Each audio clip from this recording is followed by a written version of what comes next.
So, good morning or good night, depending on where you are in the world, and welcome to another interview of the Shield Dude on a Couch. I'm your host, Hector, and today I'm joined by the two members from the band Cinema.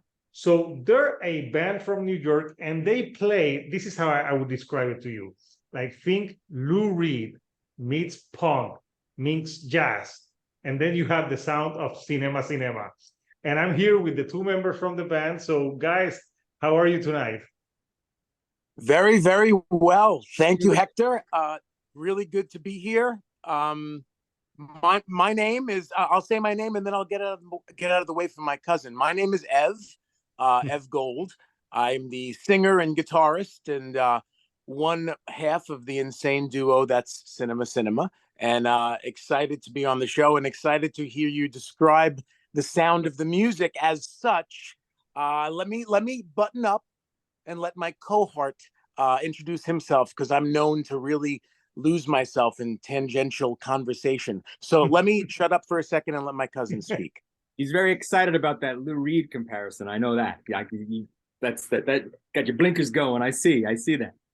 Thank you for that. That was amazing, Hector. Appreciate that comparison. That was awesome.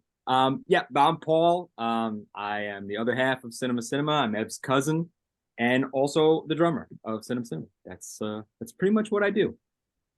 Yeah, well, you need the drummer, but yeah, it's the sound because I listened to the album which is called Mjolnir. So think of like Thor and the hammer, yeah, it starts with a song that it sounds very cinematic, like the score to a movie, because it's very theatrical. And most of the songs, there's a few longer songs, but a lot of the songs got that spoken word. But all of a sudden, you got a spoken word, and then there's like an insane drumming with some jazz. And I was reading that you did that with your previous album. So there's like a trio of albums where you put that jazz influence into this, and this would be the third one. Like, what made you incorporate that jazz sound to that experimental like punk sound that you had? Well, Paul, I'll start off and then I'll hand it off to you. Okay. Go. Cool. So, yes, this is definitely our exploratory phase is in full flux. We have been doing the band now for 15 years, my cousin and myself, since 2008. Yeah, we've done almost 500 shows in 11 countries. We've toured with Black Flag. We've made records with Martin Bisi and Don Zientara, both really great American producers who've worked with huge influences of us. And we've been very fortunate to do all that. So all that being said, when you're a band for this long, you start to just want to really lose yourself in what feels good.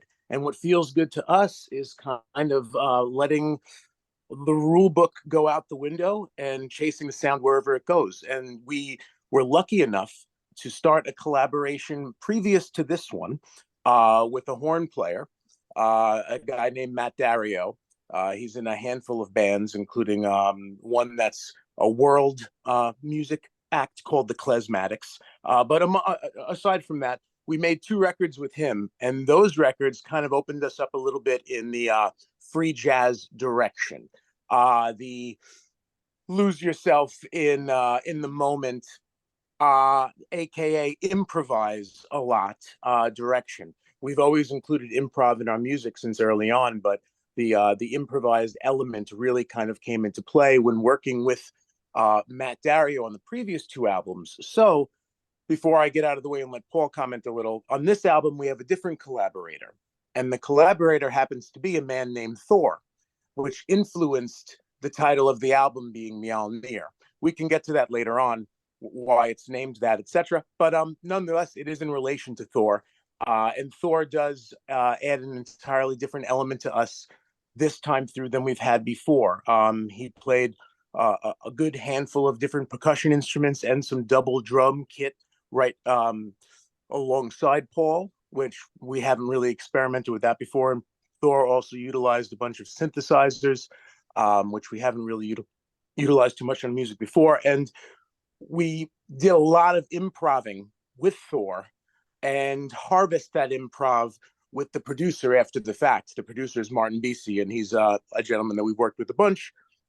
He's worked in his Brooklyn studio, BC studio, for the last 40 years. He's worked with Swans and Sonic Youth and Herbie Hancock and Helmet and Unsane and Cop Shoot Cop and Iggy Pop and Bill Laswell, Material. I mean, I can just keep on going. There's a documentary about Martin called Sound and Chaos, the story of BC Studio. Paul and myself were lucky enough to actually be in that amongst a lot of those giants. But Martin plays a great hand in this operation. He helped to harvest a lot of the session into its best format. But yeah, the exploration started and it continues. A lot of dabbling around in different genres. But let me button up. Let me let Paul, if Paul would like to comment a little. I have to stop myself. It's okay. Please. Thank you. I appreciate that. I will take the ball. I'll dribble it for a little while, just for a little while, and I'll pass it back to you. You can take the shot. I think you could actually take the shot. I'll just dribble it over here for just a little while. But yeah, obviously Ev is like the band historian. He remembers all the dates and everything. Like he's good at that stuff. So I'll just try to paint in a little color that maybe he left out. But all I can really say is that from the very early on in the band's history, from our first time we ever played together, we've always been kind of exploring and figuring things out and being really open to what the other person is doing, and never really saying, "Oh no, don't do that," or "Oh, why don't you stop?" Or relax. Like it's always like more and more and more. Like how far can we push it? How far can we go? And pushing each other to get to new levels. Like see, to this day, every time we play, we're always kind of pushing each other and developing new kind of sounds and new tricks and things. So just being willing to be open to that kind of playing style, and also just being two dudes and being able to have kind of like a musical conversation makes it really easy to kind of improv all the time. And we do segues in between all of our songs during our live shows. So we've been doing that for a long time. But one of the benefits too of being a two-piece is it leaves some room for additional kind of members to join every once in a while. To have a third kind of person come around and kind of dance with us is always fun. And we have such a good, well-established kind of improv language and vocabulary that me and him, do together already. If the third person is willing to go there with us, we can really achieve some really cool things, because again, they're not afraid to do anything, like we're just that fearlessness of there's no mistakes, there's no wrong notes, like just that whole idea and committing to that. That's kind of what we've been about since day one. So it only seems kind of like a natural progression that, we would be putting out more and more kind of music in that vein, which is like this improv kind of free jazz kind of style. So yeah, that's my thought. I'll pass it back.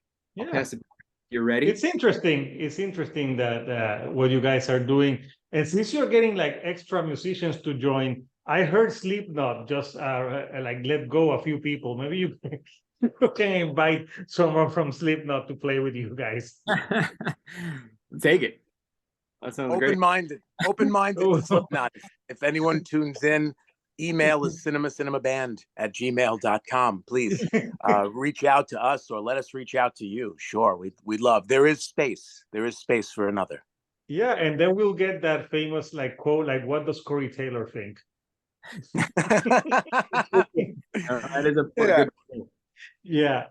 So I like that improvisation, and when I was listening to the record, I'm like, I don't know where it's going, and that right now, like when you have like any music that is experimental, now everyone calls it avant-garde. Mm-hmm. Yeah, everyone's like, yeah, but I like the experimental, like jazz with punk, like the Brooklyn Vegan described one of your records like that. So I think that makes more sense the way he describes it, with the sound of cinema. And I was reading that you have an extra musician, and I saw that his name was Thor. So when you since his name was Thor, was that why you chose to have Mjolnir as the name, because that's his hammer, or is there a deeper story behind that? Well, I mean, I'll jump in because I love to talk. So let me lead. Even though I'm going to be giving some credit to Paul, because Paul was the one who came up with the concept of utilizing Mjölnir as the name. But let me tell you a little bit of the story. We did this recording, and we were lucky enough to collaborate with a guy named Thor. His full name is Such a Thor cool Harris. name.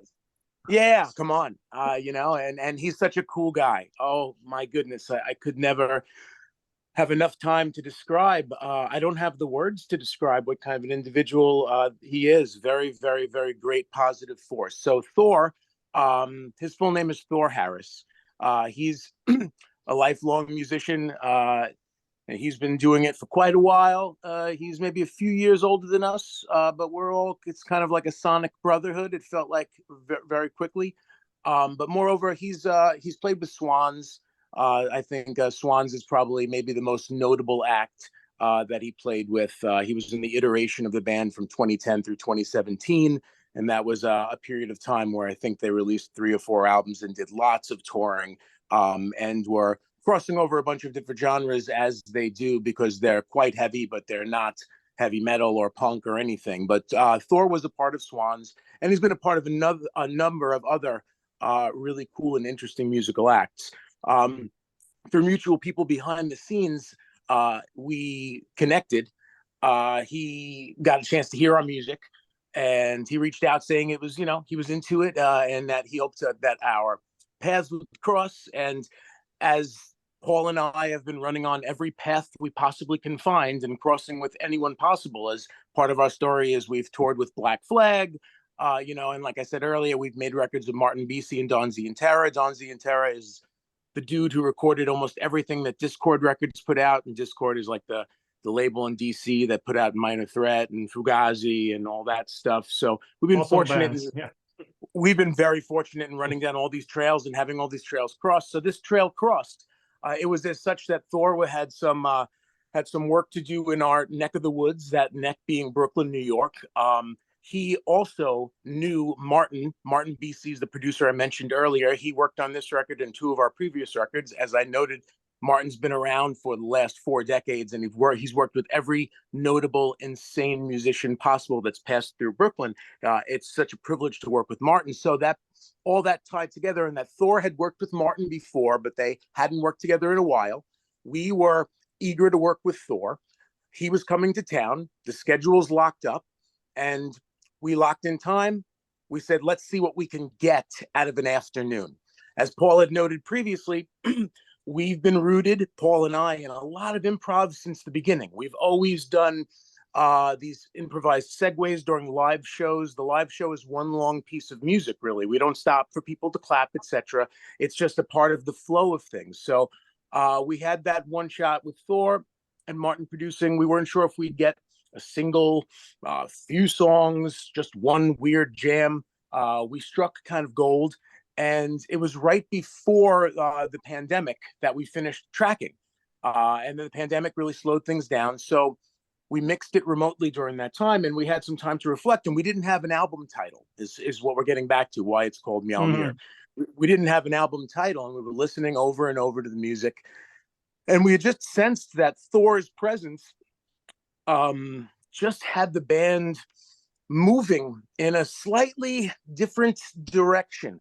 We were swinging a slightly different kind of hammer, almost, We've done the punk metal kind of thing before, the experimental. We've done free jazz, punk jazz, free metal jazz, punk, whatever the hell we've done all these things. But there was a really strange, at times melody, at times no melody at all, at times different, just mood-based movements, a lot of different repetitive moments that occurred all during this recording with Thor. So we really felt like, how do we pay tribute to him without playing on his name exactly, because he was in Swans. And in our little world, Swans is a huge band that we really respect, and we surely want to respect him, and we don't want to be exploitive at any turn. So we didn't want to be like Cinema with Thor Harris from Swans. Like, I could say that in the bio, sure, but the I love it album how you itself, say it. It sounds really the way you said it, like, yeah, like it shouldn't, like, I mean, in the biography that you read or in the liner notes, okay, but if the album title was tagged that, etc., it wouldn't seem correct. Yeah. So Yeah, we didn't it know would what. sound like kind of lame. Yeah. Yeah.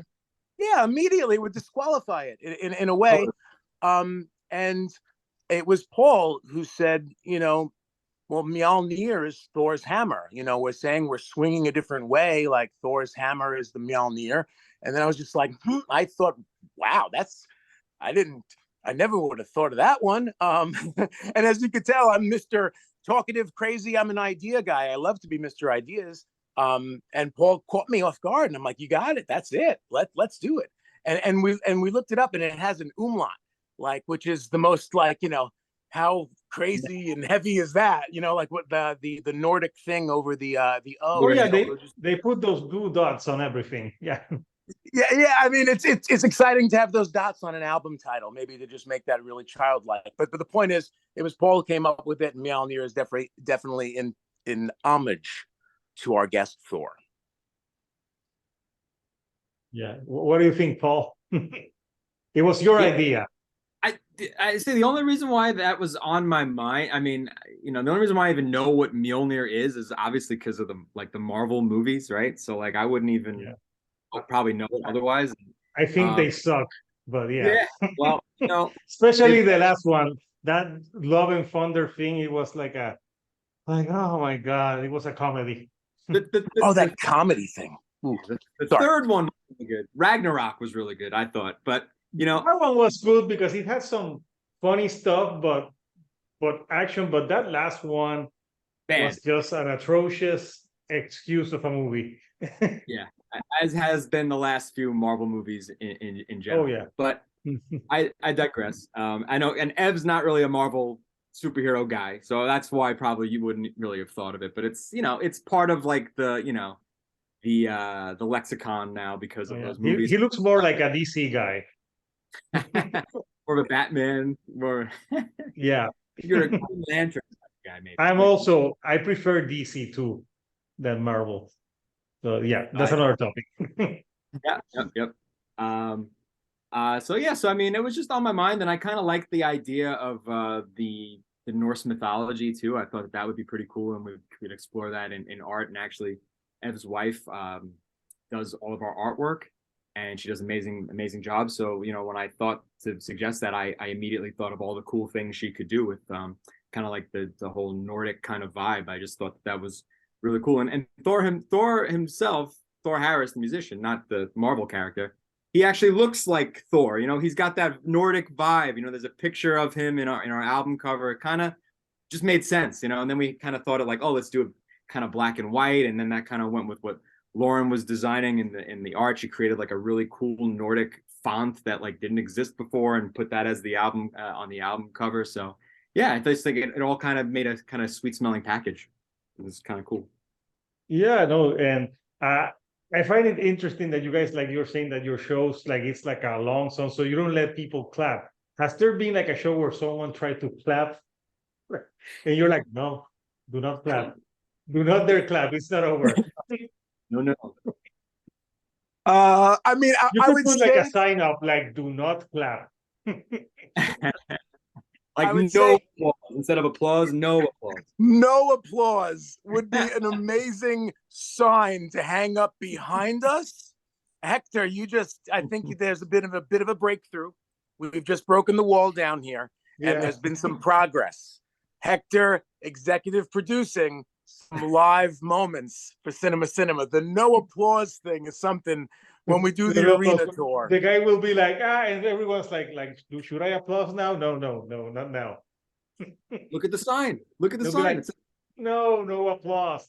At least you guys are in Tool, where the guy's do not record. Record me at the end, and then he says, okay, you can record this song, but then he insults everyone in the concert. I know because I was there in Miami when they played, and he's like, oh, record this song and post it to Instagram. And I'm he's literally a tool. I love Tool, but yeah, my God, the guy's so full of himself. Yeah. I'm saying this because I don't think I'm gonna. Maybe one time I'll interview him, and it'll be hey, let's talk about you. But yeah, the applause thing. Oh, I'll talk about with him. I would talk about wine because I know he started the vineyard. So we'll talk all about In that. Arizona. I have Yeah. heard. Yeah. So man, I saw your tattoo with the black. That's for the black flag, right? Yeah. I recognize it right Yeah. away. So yeah, the album. So your wife worked on the album artwork. Yeah. I'm very fortunate in that my wife, she's Yeah, I'm gonna. she's been working on our, there we go, beautiful. She's been working on our artwork for us and alongside us since close to the beginning of the band. Her and I have been, the band started in '08, and her and I met in '08. And by maybe the second or third release, Lauren Kelly, she took over the reins on doing all the art for the album artwork. Generally, Paul and I will make the record. We'll sit down with her at one point and talk about some concepts that are related to the record in our minds, but we also trust her enough that we then just let her come back to us with what it is.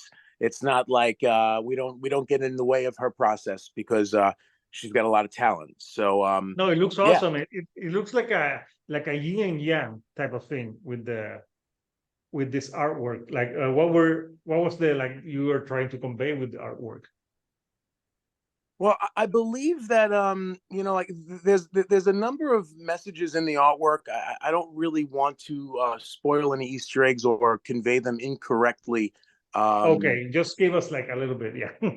Well, I know that if you were to pull in really deep on either of the trees, if you were to really pull in focus, there's an eye that's hidden right in the middle of each one of the trees, which is a little Easter egg.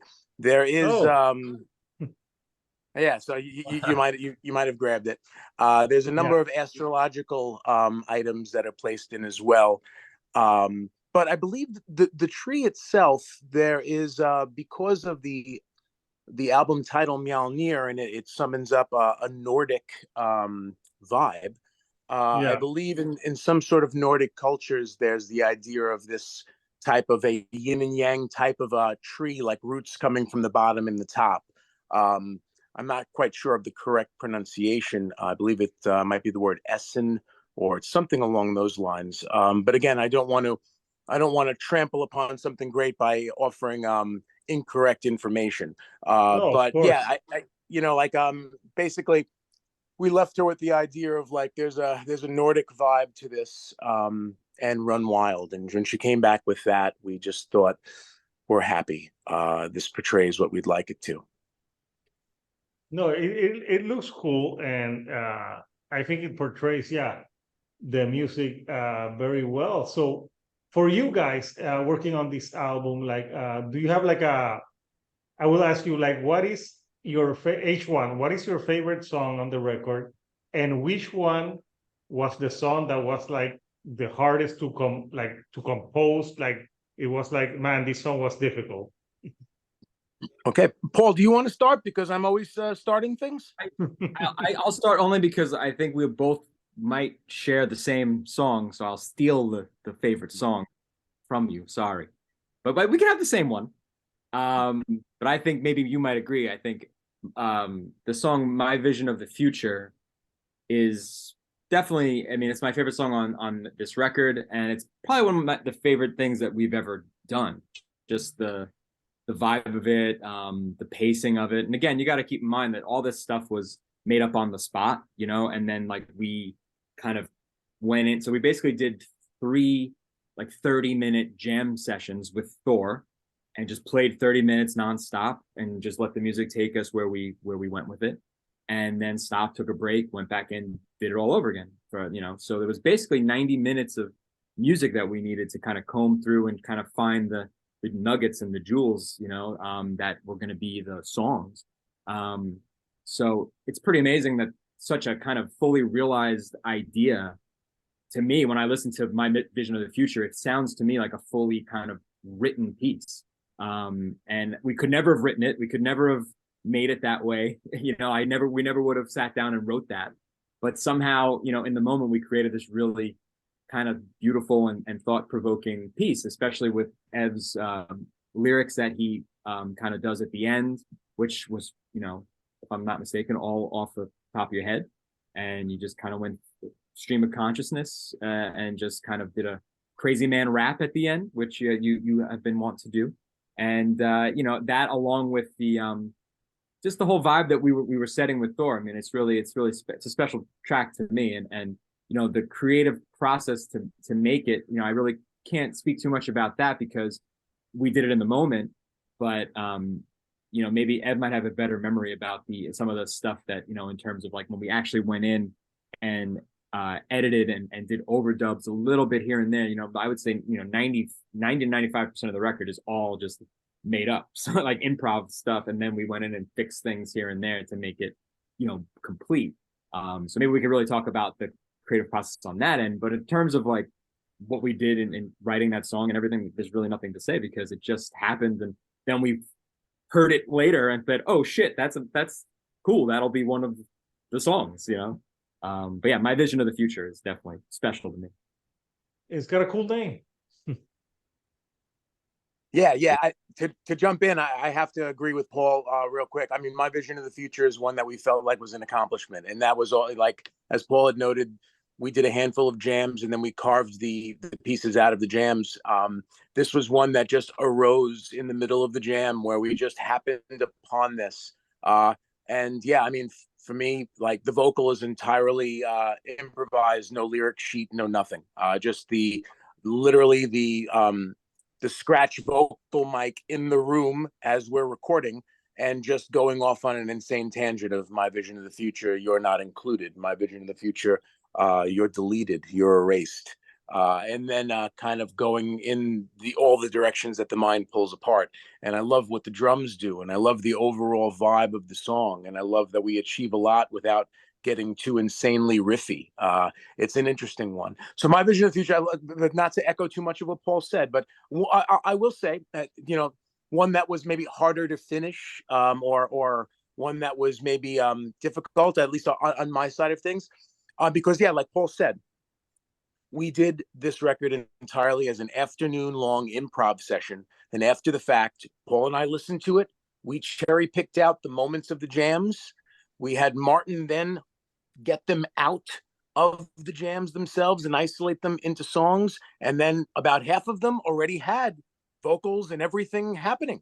They were just these snapshots of the jam that turned into songs that all they needed were beginnings and endings faded in and out, and they were fine. But then there were about 2 or 3 songs that had no vocals, and they felt like they could be a satisfying listen, but a more satisfying one with vocals than not, in my opinion. We were just coming off the back of the last 2 records, CCXMD2 in 2021 and CCXMD in 2019, are really explorations into the free jazz territory. And one of the things that I chose to do to make even more room for our guest on those albums was to really reduce my vocal presence.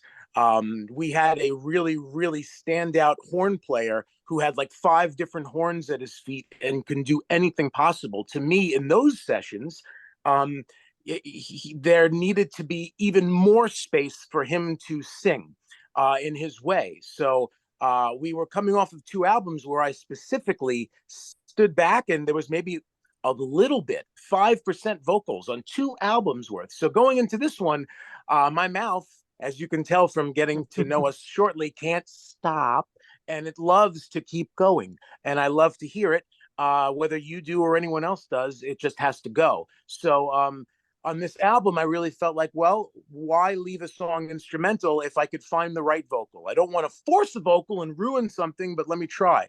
And it's the closing track, Voiceless Idaho. That was one where I listened to it over and over, and what I was hearing in my head was this kind of schizophrenic breakdown of a vocal, and I was kind of scared to even attempt it because the vocal is one of the most vulnerable spots on the record. It's generally one of the first things that people listen to, and Lord knows if you don't like the vocal, it'll turn you off real quick. We're not in the business of making sure you like anything we do. That's not why we do this. It's not that we don't want you to like it. Don't get me wrong, but I'm just saying I'm not making choices vocally based on who's going to like it. I have to do what feels right to me. But on that song specifically, it felt like that song needed, it's a bit of a wail. It's what we call the longer ones. It's like a 7 or 8 minute song. And it just covered a lot of different emotional terrain. And it needed like some unhinged mania. It needed some actual singing and melodic movement with the voice. It needed some talking. It needed some freaking out. It needed some moans and groans. It needed a character to suddenly talk to itself. And it needed some outro crazy rap thing. Not rap, but this outro, advanced, breakdown of someone losing their mind. And I was kind of concerned about attempting it. And in the end, I was very really Mike glad Patton that like. Like a Mike Patton, like he does like everything. Yeah. There you go. And that's a huge, you mentioned Lou Reed earlier, and he's a huge influence for sure on us as a band and what we've done. But I can say that Mike Patton in 1989, when The Real Thing came out, I was 11 years old, and the song Epic blew my mind, and I bought the album, and then everything on that album, from Out of Nowhere and Woodpecker from Mars and the title track The Real Thing and Underwater Love, and there's just so many different vibes that he encompasses vocally, and the band achieves on that was definitely something from the beginning that's been a big influence on me vocally. Yeah, the guy's like way ahead of everyone. Like there you go. I was trying to say, like, he's a virtuoso or an aficionado. Like, he is the master. So I try. I don't get there, but that was one that was tough to achieve, I think, in the end. And I'm happy with what came out, and that's that. But it was a process. Good. Yeah, no, and the album, it's not like an easy listening for, like, if you're a casual listener that you like commercial sounding stuff, like this is not for you. But if you want to hear like some experimental, like music that goes different genres, and especially if you're high, I think you will really enjoy this, and you go like, "Ooh, it's taking me on a trip. I'm going with the Mjolnir somewhere." So yeah, it's a very different type of album and band, but those, like, it's not easy to describe the sound of cinema because you have different elements, and there's bands that are predictable. Obviously, this is not a predictable album. This is an album that you don't know where it's gonna go. So yeah, I think for people that like the experimental stuff and twists and turns, they will enjoy this. And obviously, if they already know the band, they know what to expect. Yeah. We tell a story with this one. It's a story with twists, angles, and you turns. never know. Maybe on your next album, you'll go and do like a pop punk record. I'm kidding. You never know. And you hire Machine Gun Kelly. Machine Gun Kelly to produce the beats. We can get someone. They make beats somewhere, right? I don't know. Someone else, I'm sure, would make it really good too. We could feature somebody featured. Yeah, look out for the pop punk album. Maybe 2025 pop punk. I'm gonna I'll grow my hair back. I'm gonna grow my hair back over younger vibe. Ooh, I like the younger crowd. And it's going to be called No Applause, Please. Hector, we like you, Hector. We like you. I got the idea. It's like a good album title, actually. No Applause, Please. And the album would end with people applauding. Heck, 1 full minute of applause. The final track. 1 full minute of applause, and the first minute of the album would be total silence. Ooh, Hector! We invite you into this session. I should produce your next album. Listen, Hector, you're going on the long list, and hopefully you make the short list because we like what you're saying. Maybe I could be the Puerto Rican Rick Rubin. I just go there, I'll sit, I'll listen to what you play, and I'll be like, no, work on it more. Then I'll go back to Puerto Rico, have some beers on the beach, and I will come back to New York 6 months later. I'm like, show me what you did, and then I just put my name there because basically that's what Rick Rubin does. That's what I've heard. We're down with that, but can we come to Puerto Rico and cut the music there?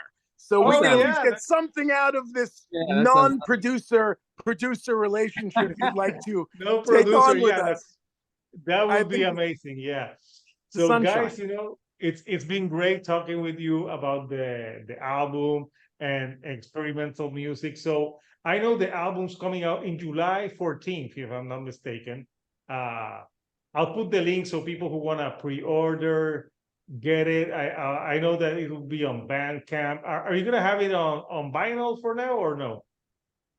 Yes, it's on red vinyl. Oh yeah, I like some red vinyl, looks good. Yeah, so I'll put the link so people that want to go ahead and pre-order that can do themselves, so they can immerse themselves in this experimental sound that is Mjölnir from Cinema. So anything you would like to say to people watching this video before we go? Hold your applause, please. Don't clap for us. If you ever see us, just accept it. They can do like a golf clap. Yeah, mid song at the end. Or if they like the set, they could go like like this. With the thumbs up, like something like that. Great. Thank you, Hector. This has been great, and thank you for having us on your channel. Really appreciate it. No, of course. It's been fun chatting. So thank you very much. Yes, Hector, this has been a delight. I've smiled a lot, and no applause, please, is being jotted down in the notebook. We're keeping you in mind, and thank you for spending time with us discussing our music. You're the man. Yeah, so people, check out Cinema when it comes out. And until next time, people, this is Hector, the Shield Dude on a couch, and I'll see you all right here on the couch. Thank you,